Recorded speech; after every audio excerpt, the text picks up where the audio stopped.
welcome back to my channel. My name is Tina and today is another one of my makeup and murder. This is True Crime Sunday where I do a get ready with me style video. I do my makeup and I create a look. I am going to be using this as inspiration. There's going to be a couple other looks popping up. So I'm going to be using the Smashbox Pinks and Palms palette. It looks like that. And then the Zulu Palette from Juvia's Place. I will be doing my eyes first today. I always prime my eyes with the Thank Me Later by Mott. I also use the Thank Me Later face primer. So today we're talking about the soap maker of Cariago. I am going to destroy these words. This is an Italian serial killer. Her name is Leonarda Cianciulli. Hopefully. As always, I'm going to find really interesting cases for you guys. The first thing I'm going to do though is my brows, and I'm going to use my e.l.f., just my little e.l.f. pencil, and my brow gel from the Brow Gal. So Leonarda Cianciulli was born in 1894. She did not have an especially pleasant childhood. Apparently her mom didn't really like her, so even as a child she was emotionally abusive to her. Nothing new here. This is common amongst serial killers. They don't have typically the best childhood. That's not always true, but it tends to be true a lot of the time. She attempted suicide a couple of times in her teenage years, and then in 1917 she eloped with Raphael Panasardi. Her parents didn't approve of this marriage, so they had arranged a marriage for her with another guy. Leonarda believed that her mother cursed her over this. Things didn't start off very well for them as a couple. They moved to his hometown of Loria in 1921, but she got in trouble for writing bad checks and was sent to prison for several years. Then in 1927, after her release, they moved to Macedonia, where their home was destroyed by an earthquake. Then they finally moved to Cariago. So in Cariago, she actually found some measure of happiness. She had a little shop where she sold odds and ends like soap and stuff. And then she also told fortunes and went to see them herself. A lot of times it sounds like she didn't exactly get the best readings ever. One of them told her that none of her children would live past childhood. So in keeping with this fortune teller that said that she would never have any children, she actually had 17 pregnancies. Out of that, she had 4 miscarriages. 10 of her children died in childhood, under the age of 5 or thereabouts for most of them. There's not a lot of information on that. I'm just going to take this light matte pink here and I'm going to kind of go all across my lid with it. Obviously, anybody who has that much tragedy with children, and then because of her fortune telling thing, they're going to be pretty protective of their children. I know I would be. I mean, I would be a nutcase about it. So she does everything she can to protect her kids. In 1939, her oldest son joined the Italian army during World War II. And this is where things just spiral completely out of control for her. So she's now trying to think, how do I save him? He's gonna die. All right, I'm gonna use this dark pink and really deepen up my crease and outer corner. So she comes up with this idea that the only thing that will save her children from death is a human sacrifice. Strongest magic she can think of. She starts picking out victims. Her first victim is Faustina Setti. She was a spinster who had come to her for help because she was a fortune teller. Leonarda told her, I have the perfect match for you. He lives over in Pola. You need to write a bunch of letters and postcards to your family explaining what's going on, but you can't tell them in person what's happened. You just need to write them letters and then leave them with me and I will mail them. Oh, and before you go, make sure you packed up everything and then come to my house. However she did it, she got her to come there. I'm sure it wasn't difficult. This woman was pretty desperate. She then drugged her wine and bashed her in the head with a hammer and then cut her up into 9 pieces. We actually have her memoirs. They're in Italian though, so I only have excerpts. So I'm gonna read one of those right now. So I threw the pieces into a pot and added 7 kilos of caustic soda, which I had bought to make soap, and stirred the mixture until the pieces dissolved in a thick, dark mush. Then I poured into several buckets and emptied into a nearby septic tank. As for the blood, drained strained her into a basin. Then I let it coagulate. I dried it in the oven. I ground it and mixed it with sugar, chocolate, milk, and eggs, as well as a bit of margarine. Kneading all the ingredients together,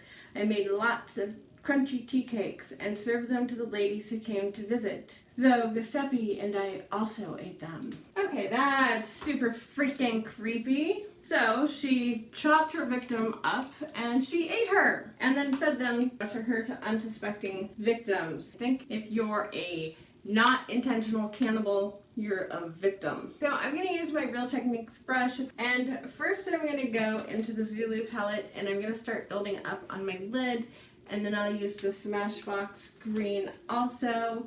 She then took Setti's savings, which was like 30,000 lira or something. I don't have a clue how much that transfers out to, and she kept that. Nobody noticed she was missing because she was a spinster lady and she told everybody she was going away. Leonarda did a good job picking her first victim. Her next victim was Francesca Scavi, a woman also without a family. She needed a job, so like before, Leonarda convinced her that she had found her a job and that if she would write out letters and that she couldn't tell anybody about this. And I'm sure this is where the mystique and everything of fortune telling really came into play to get these people to do this. It just seems like the kind of thing you'd need to get this, done.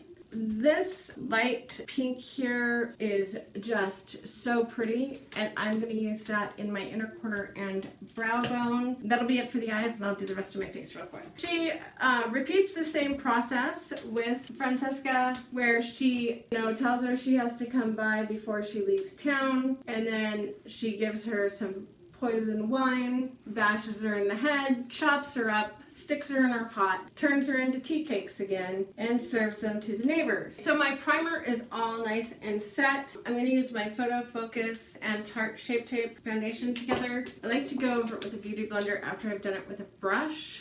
This plastic thing that I hate with most foundations does a really good job with this one. It does leave it streaky as hell. You still have to go over it with a brush. Her first two victims she gets away with without a hitch. She also takes advantage of stealing their fortunes because, hey, why not? You just killed them and nobody's going to notice they're missing. Might as well take their money. I mean, she seems to believe in the waste not, want not philosophy. Contour, I'm going to be using my Smashbox contour stick and my Wet n Wild highlight and contour stick. So for concealer, I will be using my Wet n Wild stick concealer with my Tarte Shape Tape. Where she messes up at is with her third victim, Virginia Capio. Maybe. She had talked to Virginia, and I think she actually knew her, unlike some of her other victims, most of her other victims. She didn't really know them. Maybe she had had a longer relationship with her, fortune telling, tough to say. She was also a pretty well-known soprano singer. I don't know why she didn't stick with her thing of doing this to people who wouldn't be missed. Like she did her other victims. She gave them a lure. She had promised her a job working in Florence with an appearance.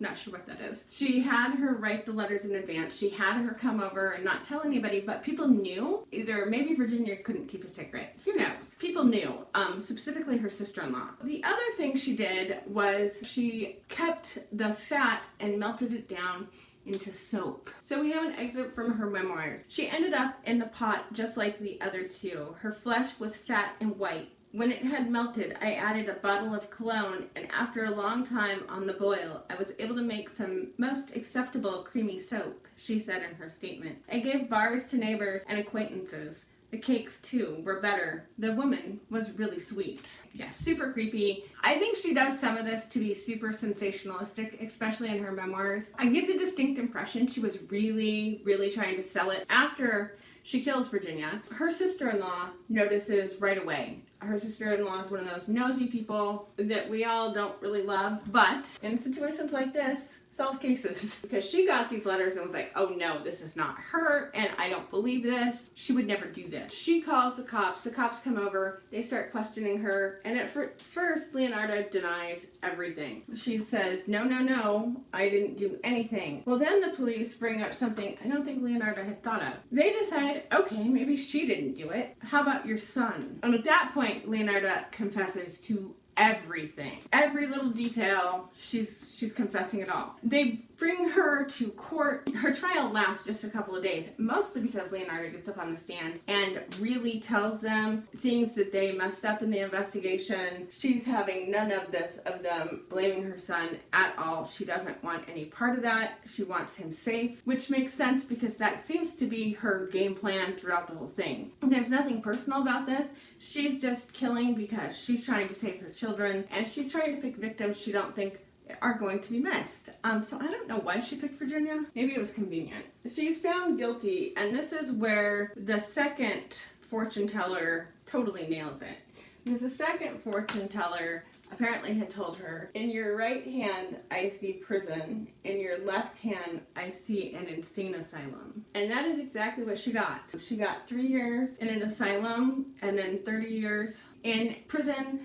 She didn't live through her prison sentence. For eyeliner, I'm going to use my Vivid Brights. So I got to be careful not to blink right now, otherwise I'll have pink eyeliner all over my face. I'm going to use the Butter Bronzer and the Milani Blush, warm up my face a little bit. Let's talk about her mental state. While I was looking through the information about her, there was a whole article and stuff discussing her and whether or not she is a psychopath. She does not meet the criteria for being a psychopath, by the way. So they decided to give her something called a secondary psychopath. I don't believe that either. I don't think she's a psychopath. I think she was delusional as all get out. I think she suffers from some serious PTSD from having that many children die. It's a sad thing, but it does happen. I think having that many babies die would make anybody a little bit crazy. Even then, that many children dying would have been traumatic. You're not going to get over that super easily. This is my Tarte lash paint. To be a psychopath, you don't have the ability to feel emotions and empathy towards other. She obviously did. Towards her children, she had a tremendous amount of love. Screwed up delusional love, but love nonetheless. People even nowadays believe in fortune tellers, and for some reason the occult actual diagnostic criteria, I honestly don't know why that is. If you're gonna take religion and those types of beliefs, then you'd have to do it for everybody. I do think she had some really weird morals. That emotional abuse really can make you have some really odd ideas. I have Steal a Kitten and I have the Milani one of these. We're just gonna add a little bit of that too because I really wanted to test this out. And I'm just dotting that on my inner corner. So for lipstick, I have Bubblegum from Tattoo Junkie. I'm feeling the Barbie vibes today. For my inner waterline, I'm gonna use Beauty for Real in Cognac just on this outer V. I think that she was sane. You're probably sitting there going, sane? She ate people and fed them to people. As screwed up and delusional as it was, she understood what she was doing she shouldn't have been doing. Otherwise, she wouldn't have had them write letters and done all these things to stop from getting caught. And she did them, in her mind, for a good reason. You might think that's just completely insane, but a lot of people do that every day in different ways.